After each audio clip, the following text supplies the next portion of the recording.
হরে কৃষ্ণ। সুপ্রিয় গৌর ভক্তবৃন্দ, কেমন আছেন সবাই? আশা করি অনেক অনেক ভালো আছেন। তো আজকে ব্লগে আপনাদেরকে আমি ধাম দর্শন করাবো। চলুন আজকে আমরা খিতুড়ি ধাম দর্শন করি এবং খিতুড়ি ধাম সম্পর্কে আপনাদের কিছু তথ্য আমি দিব। তো আমি এবং সঙ্গে আমার আপন কৃষ্ণ দাস এবং বিশ্বজিৎ প্রভু সহ আমরা বগুড়ার শেরপুর থেকে আমরা খিতুড়ি ধামের উদ্দেশ্যে যাত্রা শুরু করেছিলাম।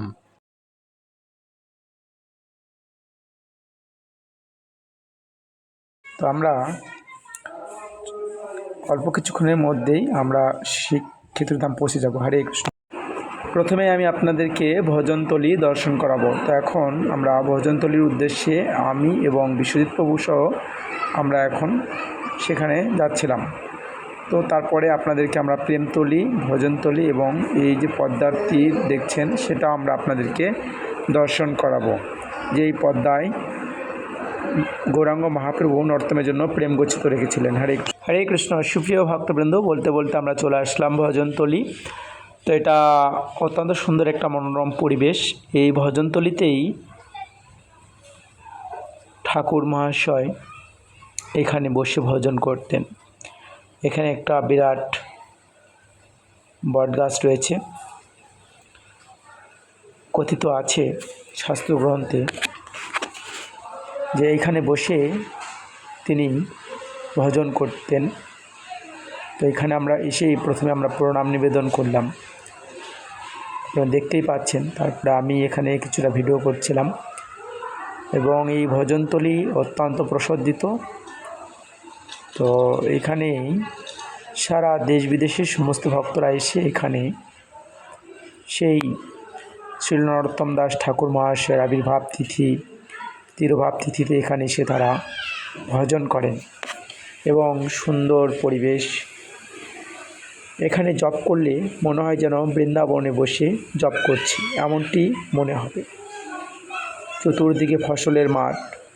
শ্রীল ঠাকুর মহাশয় প্রতিদিন এখানে এসে ভজন করতেন আর গ্রন্থ লিখতেন।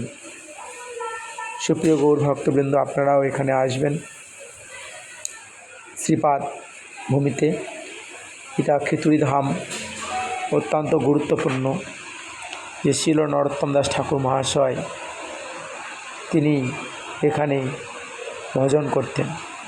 এখানে বহু ভক্ত আসে এবং তারা এখানে পরিক্রমা করে, কীর্তন করে এবং এই যে বটবৃক্ষটা দেখা যাচ্ছে সেই গাছের তলে তারা পরিক্রমা করে এবং গাছে প্রণাম নিবেদন করে ঠাকুর মহাশয়ের কৃপা আশীর্বাদ লাভ করে। আমিও একটু প্রণাম করলাম সেই ফাঁকে। ভক্তবৃন্দ, এরপর আপনাদেরকে নিয়ে যাব প্রেমতলিতে। তো এটা হচ্ছে প্রেমতলি, পদ্মার পাড়েই এটা অবস্থিত। তো এই প্রেমতলিতেই শ্রী চৈতন্য মহাপ্রভু পদ্মাতে তার প্রেম ও সম্পদ গচ্ছিত রেখেছিলেন, যা নরোত্তম ঠাকুরকে পদ্মা দেবী প্রদান করেছিলেন। তো এখানেই শ্রীল নরোত্তম ঠাকুর মহাশয়ের সেবকের একটি সমাধি রয়েছে, মন্দির, এবং এখানে একটি তমাল বৃক্ষ রয়েছে। সারা পৃথিবীতে অসংখ্য ভক্তরা সেই পদ্মায় স্নান করে এখানে এসে তারা এই তমাল বৃক্ষ পরিক্রমা করে আলিঙ্গন করেন। এবং এখানে জগন্নাথের বিগ্রহ রয়েছে এবং গৌরাঙ্গ মহাপ্রভুর বিগ্রহ রয়েছে। এখানে মন্দির রয়েছে, এই আপনারা দেখতেই পাচ্ছেন। শ্রীল ঠাকুর মহাশয়ের সেবক তার এটা এখানে সমাধি মন্দির। আর এই তমাল বৃক্ষ আপনারা দেখতে পাচ্ছেন, এখানে তমাল অতি প্রিয়। আর এখানে দেওয়ালে কিছু বৈষ্ণব ধারায়, কিছু পরম্পরা ধারা চিত্রপট রয়েছে, আর এখানে আপন কৃষ্ণ রয়েছে। তো সেই ফাঁকে আমি একটু এখানে পরিক্রমা করছিলাম। সুপ্রিয় গৌর ভক্তবৃন্দ, ভিডিওটি ভালো লেগে থাকলে অবশ্যই লাইক এবং কমেন্ট করবেন। এবং আপনারা সবাই এখানে প্রতি বছর কার্তিক মাসে খুব ব্যাপক অনুষ্ঠান হয়, আপনারা সবাই আসবেন। এবং এই প্রেমতলিতে আপনারা সেই পদ্মায় স্নান করে সেই মহাপ্রভু রেখে দেওয়া সেই প্রেমধন, প্রেম সম্পদ, বিশেষ করে নরোত্তম ঠাকুর মহাশয়ের আপনারা সেই কৃপা আশীর্বাদ লাভ করবেন। আপনারা দেখতেই পাচ্ছেন এখানে তমাল বৃক্ষ। বহু ভক্তরা এখানে এসে সেই তমাল বৃক্ষকে আলিঙ্গন করে, পরিক্রমা করে। কেউ তাদের মনের আশা পূর্ণ হওয়ার আশায় এখানে প্রদীপ, ধূপকাঠি এগুলো জ্বালায়, গাছে লাল কাপড় বেঁধে দেয়। এখানে কিন্তু প্রসাদ পাওয়া যায়। আপনারা সেই বিগ্রহ দেখছেন, এখানে সেই গৌরাঙ্গ মহাপ্রভুর বিগ্রহ, এখানে জগন্নাথের বিগ্রহ রয়েছে। এখানেই নিত্য ভোগরাগ হয় এবং এখানে ছিল ভক্তি সিদ্ধান্ত সরস্বতী ঠাকুর গোস্বামী মহারাজের বেশাসন। তো এই তমাল বৃক্ষ, এখানে অসংখ্য মানুষ এখানে আসে এবং তাদের মনোবাসনা পূর্ণের জন্য তারা এখানে বিভিন্ন প্রদীপ জ্বালায় এবং পুণ্য লাভের আশায় দেশ বিদেশ থেকে বহু পুণ্যার্থী আসে। হরে কৃষ্ণ। এখন আপনাদেরকে আমি দর্শন করাবো, এটা হচ্ছে প্রেমতলী পদ্মার ঘাট। তো এটা প্রতি বছর এখানে অসংখ্য দূর দূরান্ত থেকে ভক্তবৃন্দ আবির্ভাব এবং তিরোভাব তিথিতে এখানে এসে তারা স্নান করে। এই পদ্মায় কিন্তু গৌরাঙ্গ মহাপ্রভু বিশেষ করে বিশেষ করে এই পদ্মায় কিন্তু প্রেম গচ্ছিত রেখেছিলেন, সেই প্রেমটা লাভ করতেন। এখানে মহাপ্রভু তিনি পদ্মার কাছে প্রেম ও সম্পদ গচ্ছিত রেখেছিলেন এবং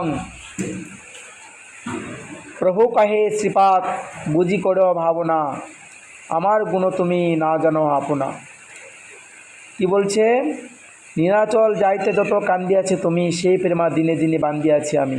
সেই প্রেম রাখিব আমি এই পদ্মার তীরে, নরোত্তম নামে পাত্র দিব আমি তাহারে। প্রেমে জন্ম হবে তার আমা বিদ্যমানে, এখানে রাখিয়া যার পদ্মা স্থানে। এই সেই পদ্মা নদী, পদ্মার ওই পারে ভারতবর্ষ। তো এই পদ্মায় সেই প্রেম সম্পদ গচ্ছিত রেখেছিল। পদ্মাবতী প্রভুকে বললেন, প্রভু কেমনে আমি চিনিব নরোত্তমকে?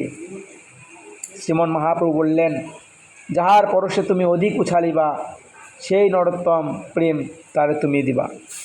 এভাবেই মহাপ্রভু পদ্মাকে আদেশ করেছিলেন যেন এই প্রেম ও সম্পদ তাকে দেওয়া হয়। তো এইভাবে পদ্মার মহিমা বর্ণনা করা হয়েছে। এখন আপনারা গৌরাঙ্গ বাড়ি দর্শন করুন।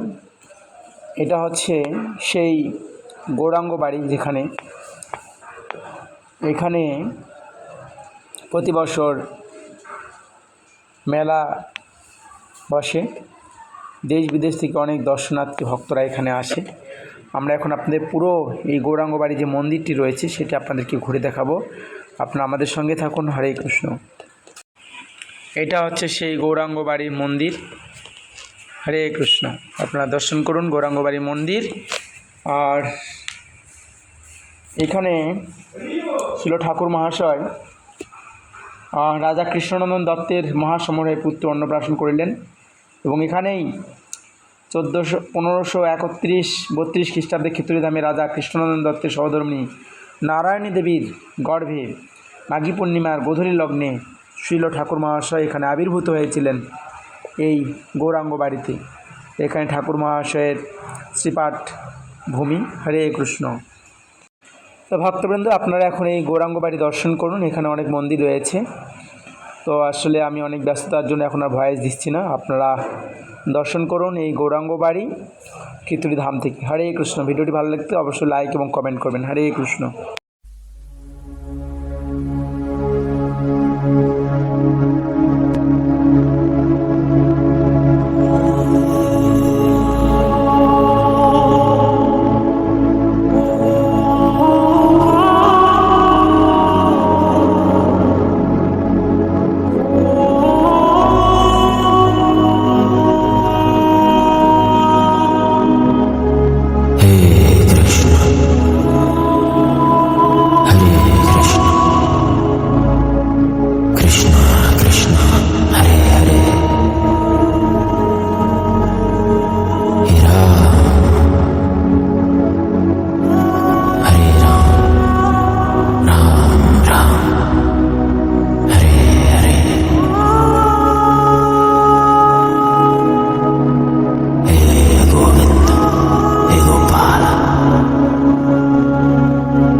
Krishna, Hare Krishna.